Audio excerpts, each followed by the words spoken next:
Nous venons de commencer ce matin l'examen du PLFSS en commission, depuis ce matin 9 h. L'objectif pour les socialistes, et nous l'avons répété, c'est évidemment de faire en sorte de protéger les plus fragiles.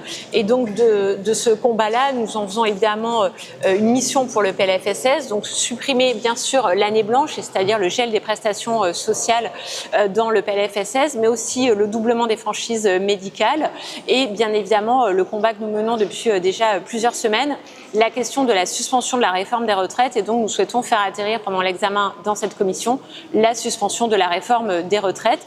Et pour tout ça, nous avons évidemment besoin de recettes complémentaires et c'est aussi un de nos objectifs. Sandrine l'a dit, si on veut épargner les classes moyennes et les classes populaires, si on veut financer la suspension de la réforme des retraites, il faut s'attaquer au mal absolu qui est celui de la sécurité sociale, qui n'est pas un problème d'explosion des dépenses. On peut faire des économies sur les dépenses, nous sommes responsables, mais c'est d'abord avant tout un problème de recettes qui ont été asséchées ces dernières années à coup d'exonération de cotisations sociales. C'est la raison pour laquelle nous avons une batterie de propositions raisonnables, constructives, pour dégager des recettes nouvelles pour la sécurité sociale. Et voyez-vous, dès ce matin, on a réussi à faire voter, par exemple, un amendement pour augmenter la CSG sur les revenus du capital.